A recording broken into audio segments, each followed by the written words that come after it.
Eh bien salut tout le monde, c'est AZK Crypto. Aujourd'hui on se retrouve pour la deuxième vidéo de cette série sur le staking sur 6 blockchains différentes. Sans grande surprise, je suis sur DBank, l'outil qui me permet de voir un peu tout ce que j'ai dans mon portefeuille et tout ce que j'ai déposé sur des protocoles. Vous allez voir qu'il s'est pas passé grand chose en 8 jours, mais d'un côté j'ai pas déposé des milliards et des milliards, donc fallait pas s'attendre non plus à des merveilles. La première chose qu'on peut noter, c'est que du côté de Autofarm et de Insurace, visiblement j'ai fait à peu près 8 et 9 dollars respectivement de plus-value, enfin un peu moins sur Insurace, puisque j'ai déposé un peu plus de 1000 dollars. Donc c'est surtout du côté de Autofarm qu'on a eu les meilleurs intérêts, je pense. J'avais déposé à peu près 1000 dollars, je crois même que j'avais déposé légèrement moins. Ouais, d'après mon tableur, j'avais déposé à peu près 998 dollars. Et maintenant, quand on regarde, j'ai 501 CUSD et 506 DAI, donc ça fait à peu près 1007 dollars et demi. Donc on va dire que globalement j'ai gagné 9 dollars et demi. Donc ça sert à rien que j'aille sur Autofarm et que j'aille voir cette pool, puisque tout simplement les intérêts sont automatiquement réinvestis.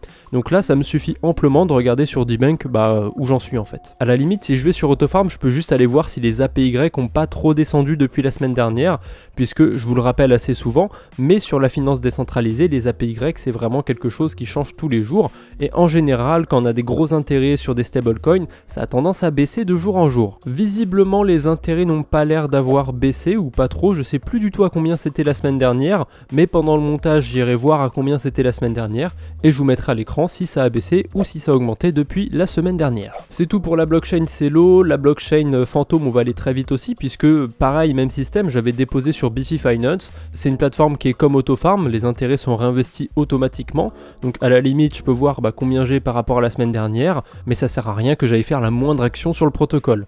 Donc si je me souviens bien, sur cette pool j'avais déposé uniquement de l'USDC. Évidemment, comme c'est une pool de liquidité, si je veux tout retirer, je peux tout retirer en un actif, mais le plus optimal c'est de retirer dans les 3 actifs différents. Donc c'est pour ça que ça m'affiche en fait du DAI, de l'USDC et de l'USDT.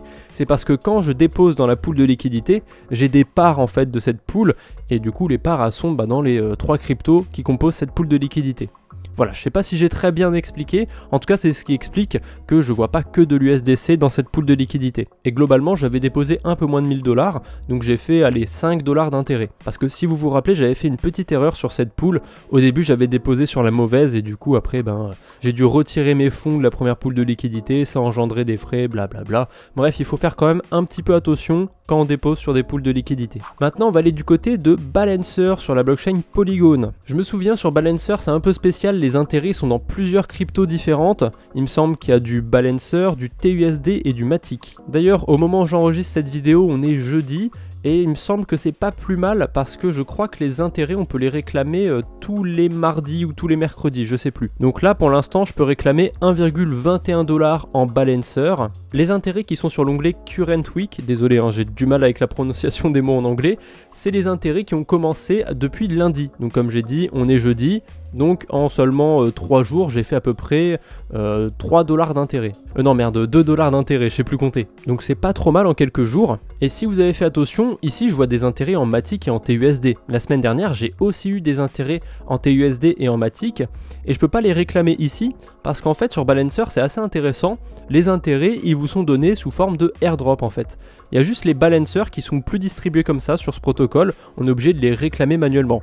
Je me souviens que quand j'ai découvert ce protocole il y a un peu plus d'un mois, il y avait encore ce système d'airdrop sur le token Balancer, mais depuis à peu près un mois ils ont arrêté de faire ça. Alors je sais pas trop pourquoi, mais c'est pas très grave, ça me fait faire une petite transaction sur la blockchain Polygon. Je vous avoue que les transactions sont tellement pas chères que sur Polygon que ça me dérange pas. Donc là je suis sur DBank pour voir tout simplement si j'ai bien reçu mes TUSD et mes Matic, comme je vous ai dit, sous forme de airdrop. Alors pour l'instant visiblement j'ai rien sur mon portefeuille. Alors j'ai du Matic, mais je devrais avoir du WMatic. Si on retourne sur Balancer encore une fois, vous voyez que c'est du WMatic. Je rentre pas trop dans les détails sur la différence entre Matic et WMatic, mais sachez que c'est le même token et que ça a la même valeur. En revanche, comme ils n'ont pas le même nom et que j'ai dit que c'était le même token, mais en réalité c'est pas exactement le même token, ils devraient apparaître tous les deux séparément en fait sur DBank. Donc c'est juste que j'ai pas encore reçu ce fameux airdrop, du coup je sais pas trop quand je vais le recevoir, sûrement dans la semaine. On verra ça sur la vidéo de la semaine prochaine, mais en tout cas je m'en fais pas trop, je sais que Balancer c'est un protocole sérieux et ça m'étonnerait qu'il me file pas mes intérêts.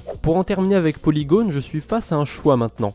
Est-ce que je convertis mes balancers en stablecoin et je les remets dans la pool de liquidité, ou est-ce que je garde mes balancers pendant tout le mois et je vends tout d'un coup à la fin du mois de staking?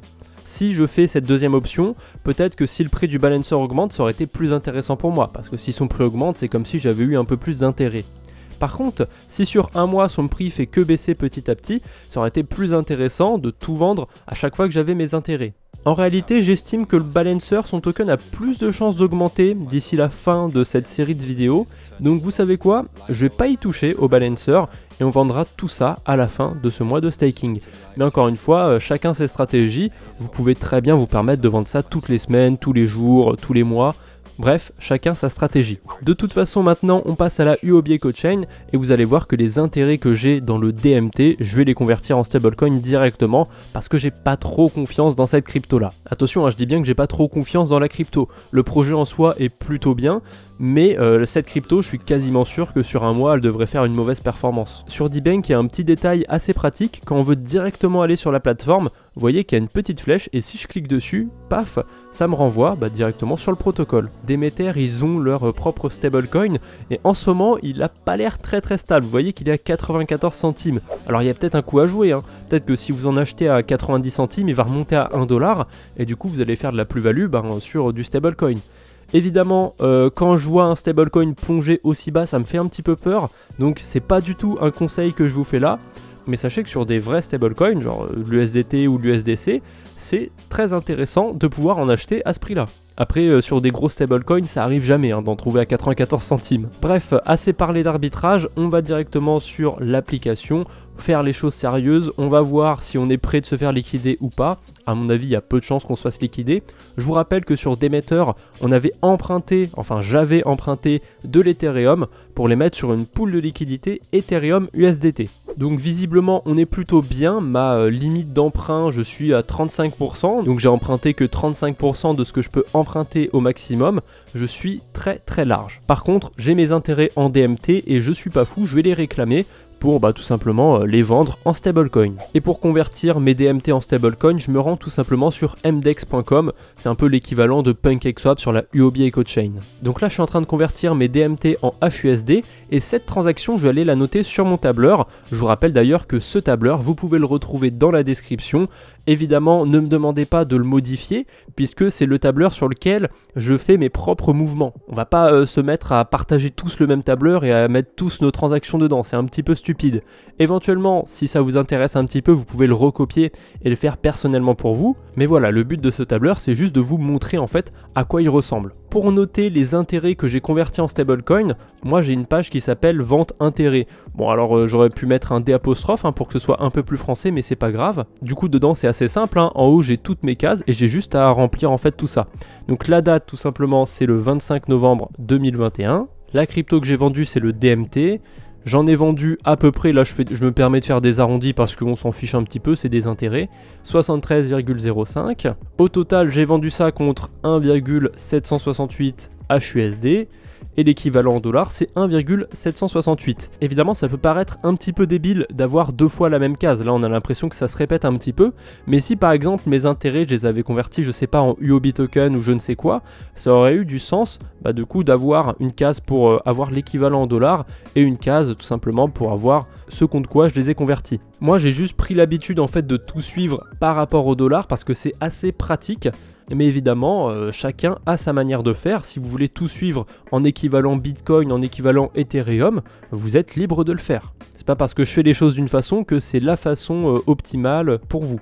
Alors les frais de transaction 0,00095 UOB token et c'est là qu'on voit que les frais de la UOB EcoChain sont ridicules parce que c'est 1/10 de centime à peu près. J'ai fait ça sur MDEX et vous voyez qu'il y a une petite case de libre. Alors je pourrais tout simplement mettre un calcul dans la cellule mais moi je préfère m'emmerder, j'ouvre la calculatrice et je fais tout simplement la division manuellement. Voilà, et je les ai vendus à peu près 2,4 centimes. C'est comme ça que je remplis une transaction sur cette page de mon tableur. Si vous avez vu la première vidéo, vous aurez pu remarquer que je mets pas mal de couleurs sur mon tableur. Je ne sais pas pourquoi, pour ce qui est de la vente des intérêts, j'ai jamais mis des couleurs sur cette page-là. Voilà. Donc si ça vous fait plaisir, vous pouvez mettre des couleurs. Mais moi, sur la page de vente des intérêts, j'ai pris l'habitude de ne pas en mettre, alors j'en mets pas, tout simplement. On n'a pas tout à fait fini avec la UOB EcoChain. J'avais emprunté des Ethereum, maintenant je vais juste voir comment ils se portent sur la pool de liquidité, si j'ai pas créé d'impermanent loss, etc. Alors le problème sur D-Bank, c'est que je peux pas avoir des chiffres ultra précis. Vous voyez que ça me met que j'ai à peu près 0,05 Ethereum dans la pool de liquidité. C'est pas du tout précis. Donc pour ça, je vais aller sur un autre site qui s'appelle Yield Station. Ce site, c'est un peu comme D-Bank, ça vous permet de voir ce qu'il y a dans votre portefeuille et tout, de faire un suivi de DeFi. Je trouve que l'interface est un peu plus dégueulasse, mais l'avantage que ça a par rapport à D-Bank, c'est que vous avez beaucoup plus de détails. Tout simplement, je vais choisir la plateforme Bifi sur la Huobi EcoChain. Ça prend pas en compte 100% des protocoles Yield Station, mais ils en ont quand même de plus en plus et ça fait plaisir. Donc j'ai choisi Bifi Finance sur la Huobi EcoChain, j'ai rentré l'adresse de mon portefeuille, j'ai plus qu'à cliquer sur Enter et là il va me montrer tout ce que j'ai dedans. Voilà, ça a chargé, ça montre ma pool Ethereum USDT et si je clique sur le petit œil ici, je peux voir en détail ce que j'ai dans cette fameuse pool de liquidité. Donc je peux voir que je suis assez loin en fait des 0,05 Ethereum. En réalité j'ai cette valeur d'Ethereum, je vais pas m'emmerder à la lire parce que ça va prendre un petit peu de temps. 0,4715541 ETH. Et j'ai à peu près 202 USDT. Alors je sais que j'ai plus d'USDT qu'au début, ça c'est sûr, mais est-ce que j'ai plus d'Ethereum qu'au début? On va tout simplement comparer avec ce que j'ai noté sur mon tableur. Donc là je vais vous mettre les deux chiffres côte à côte, visiblement j'ai moins qu'au début. Donc c'est un petit peu embêtant, j'ai moins d'Ethereum qu'au début. Par contre, est-ce que si je convertis le surplus d'USDT que j'ai, est-ce que ça va combler la baisse, on va dire, de mon nombre d'Ethereum? Ça on va le faire tout de suite. Je vais faire tout simplement un petit calcul. Donc là dans ma pool j'avais déposé 0,47638 Ethereum et maintenant je me retrouve avec je sais plus combien, je me retrouve avec cette quantité d'Ethereum. Donc j'ai perdu à peu près 500 000 Gwei. Pour ceux qui ne savent pas, le Gwei c'est une sous-unité de l'Ethereum, c'est tout simplement 9 chiffres après la virgule. Maintenant pour voir si j'ai pas d'impermanent loss, je me suis rendu sur mdex.com et j'ai mis mon surplus d'USDT. Alors j'ai mis légèrement moins, c'est pas très grave, j'ai mis 2 $ et je regarde si ça comble ou pas mes pertes en Ethereum. Et visiblement, malheureusement, ça comble pas tout à fait mes pertes. Alors, tous les calculs que je viens de faire, ils sont totalement annulés. Je viens de me rendre compte que j'ai fait une grosse bêtise. En fait, sur le tableur, j'ai fait une erreur. Le 6 et le 3, ils sont inversés. Parce que si je vais sur Demeter et que je vais dans l'onglet Borrow, l'onglet Emprunter, je vois que j'ai emprunté à peu près, c'est un arrondi, 0,0474 Ethereum. Du coup, je peux pas avoir déposé plus que ce que j'ai emprunté quoi, vu que j'avais pas d'Ethereum de base dans mon portefeuille. Donc c'est pas grave, my bad, j'avais mal fait le calcul. Maintenant, je suppose que si je refais le calcul, finalement j'ai pas d'impermanent loss. Voilà, maintenant que je refais le calcul avec les bons chiffres, on peut voir que finalement j'ai pas d'impermanent loss. Si je convertis mon surplus d'USDT en Ethereum, je me retrouve avec un surplus d'Ethereum et autant d'USDT qu'au début. On clôture enfin le chapitre sur la Huobi EcoChain. Maintenant, il nous reste quoi? Il nous reste la Binance Smart Chain, je crois, et la blockchain Avalanche à regarder. Donc là, on va tout de suite aller sur la Binance Smart Chain. Je vais faire un truc un petit peu spécial. Si vous vous rappelez, j'avais déposé des cryptos sur Insurace Protocol, un protocole d'assurance dont j'ai déjà parlé, dont j'ai fait plusieurs vidéos sur la chaîne YouTube, vous devez être assez familier maintenant avec ça. D'ailleurs je précise que j'ai un partenariat avec Insurace, mais que cette série de vidéos sur le staking n'a pas de rapport avec ce partenariat. Je la fais juste parce que c'est difficile de trouver du 30% d'intérêt sur des stablecoins. Vous voyez que je vous ai pas menti, il y a 32,79% d'APY. Par contre, il triche un petit peu Insurace, parce qu'un APY, c'est des intérêts qui calculent en fait le fait de réinvestir les intérêts. Et le problème, c'est que sur Insurace, les intérêts sont pas réinvestis en fait. Vous avez des intérêts en Insure, et ils vont juste s'accumuler petit à petit, mais ils vont pas être réinvestis tout simplement. Donc c'est un peu trompeur d'afficher des APY, ils devraient plutôt afficher des APR, mais j'ai pas spécialement envie de leur jeter la pierre, parce qu'il y a plein de protocoles qui font la même chose. C'est un peu plus sexy, un peu plus vendeur d'afficher des APY.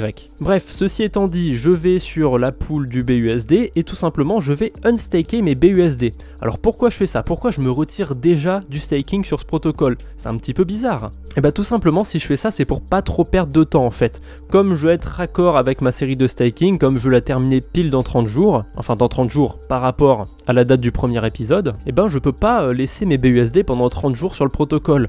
Parce que tout simplement quand je les unstake, je dois attendre à peu près 15 jours pour les récupérer sur mon portefeuille.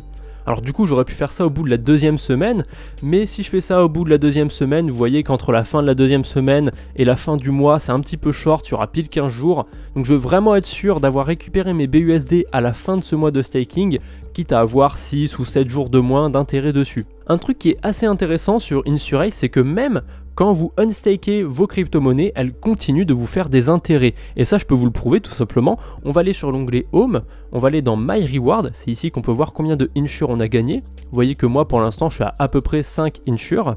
Et si je recharge la page, ce chiffre devrait augmenter. Voilà, j'ai attendu un petit peu, j'ai rechargé la page. Alors évidemment, ça ne me fait pas 10 $ par seconde, donc c'est ridicule ce qui s'est passé en quelques secondes. Mais vous voyez que les intérêts ont continué d'augmenter alors que mes BUSD ont été unstakés. Tout simplement, tant qu'ils sont dans cette période de 15 jours, ils continuent de me faire des intérêts. À la fin de cette période de 15 jours, ils arrêteront de me faire des intérêts et je pourrai les retirer quand je veux sur mon portefeuille. Mais ce ne sera pas totalement fini à vrai dire, parce que les Insure, il y a à peu près le même système que pour le BUSD. C'est-à-dire que pour les récupérer, je ne pourrai pas le faire instantanément. Je vais devoir cliquer sur Unlock. Ensuite, ils apparaîtront sur cette case et ça va me prendre une semaine pour qu'ils soient tout simplement tous récoltables. Mais contrairement au BUSD, là, cette période d'une semaine pour récupérer mes Insure, ça va être progressif. C'est-à-dire qu'au bout de 3 jours et demi, je pourrais récupérer la moitié de mes Insure, etc., etc. Alors que les BUSD, ça se fait pas progressivement, ça se fait tout d'un coup. Au bout des 15 jours, je pourrais récupérer tous mes BUSD, mais au bout d'une semaine, je pourrais pas récupérer la moitié. Je pourrais toujours rien récupérer. Je dois vraiment attendre les 15 jours pour mes BUSD. Voilà, c'est un petit peu les particularités d'InSurace. Évidemment, s'il y a tout ce système de mis en place, c'est pour encourager les gens à laisser leur liquidité sur InSurace. Et puis même, dans le doute, s'il y a des gens qui ont que 1 ou 2 Insure d'intérêt, ils vont les laisser sur le protocole sans les récupérer parce que ça vaudrait pas le coup de faire des transactions. Et du coup, indirectement, ça va un petit peu limiter l'offre des Insure. Donc finalement, c'est pas une si mauvaise chose. Dans le lot, il y a forcément des gens qui vont se faire un petit peu avoir parce qu'ils vont pas du coup récolter leurs intérêts.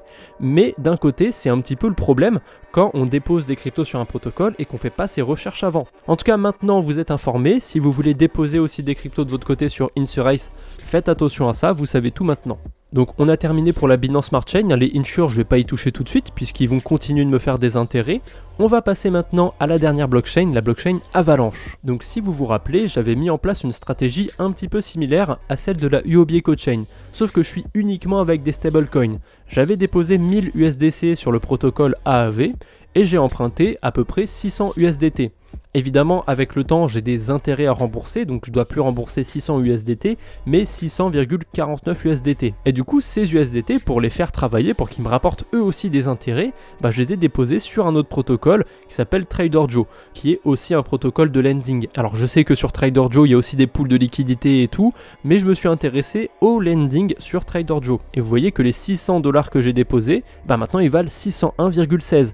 Ils m'ont même fait plus d'intérêts que ce que je dois rembourser, vous voyez 601,16, c'est plus grand que 600,49.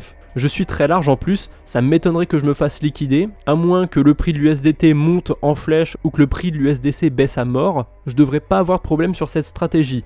En plus de ça, j'ai des intérêts en AVAX sur le protocole AAV et j'ai des intérêts en Joe sur le protocole TraderJoe. Donc j'ai envie de vous dire que c'est que du bonus. Le seul petit problème sur la blockchain Avalanche, c'est que les frais sont vachement chers, je trouve. Ils sont un peu plus chers que sur la Binance Smart Chain. Donc, si j'ai des intérêts qui valent 50 centimes, ça va pas du tout être rentable de les convertir en stablecoin ou même en AVAX, parce que je vais payer plus de frais de transaction. Donc, j'ai déposé 1000 $ sur la blockchain Avalanche. En un mois, ça pourrait me faire des intérêts qui sont pas trop mal, qui sont un peu plus élevés que les frais de transaction que ça me coûterait, je pense. Mais voilà, sur la blockchain Avalanche, les frais sont assez élevés, donc j'aurais peut-être dû déposer plus de 1000 $. Évidemment, je savais à quoi m'attendre, j'ai juste fait pour vous montrer comment ça fonctionne le staking sur les protocoles comme AAV, etc., les stratégies à base d'emprunt de stablecoin. Mais si vous voulez utiliser la blockchain Avalanche, je vous conseille d'avoir au minimum 2500 $ de liquidité, sinon c'est vraiment pas très intéressant. Écoutez, je pense qu'on a fait le tour, on a été voir ce qui s'est passé sur toutes les blockchains. Vous voyez que sur certains types de protocoles, genre Bifi et Autofarm, c'est tranquille, je peux juste laisser mes stablecoins dormir dessus et regarder de temps en temps juste combien ça vaut. Alors que sur d'autres protocoles, genre ce que j'ai fait sur la Huobi Cochain, c'est des stratégies qui me demandent un petit peu plus d'investissement de temps parce que je dois aller voir si je me fais pas liquider, voir si j'ai pas trop d'impermanent loss. Alors c'est pas un truc qui va me pomper tout mon temps libre sur ma journée, mais voilà, c'est quand même une stratégie qui demande un peu plus de temps. Donc c'est tout pour aujourd'hui. La semaine prochaine on va rajouter un petit peu de rebondissement. Je vais rajouter 1000 $ je pense sur une autre blockchain. Donc n'hésitez pas à me proposer quelle blockchain vous intéresserait en commentaire. Il y a la blockchain Chronos dont on parle beaucoup en ce moment. Il y a Boba Network. Il y a aussi la blockchain Moonriver. Bref, n'hésitez pas à m'en suggérer en commentaire. Et s'il y en a une qui est pas mal demandée, eh ben je mettrai mes 1000 $ dessus. Et tant qu'à faire, tant que vous n'êtes pas loin, avant de mettre le commentaire, n'hésitez pas à mettre un petit like et à vous abonner. Voilà, j'ai terminé mon travail de youtubeur pour aujourd'hui. On se retrouve bientôt j'espère. En attendant, portez-vous bien et salut tout le monde.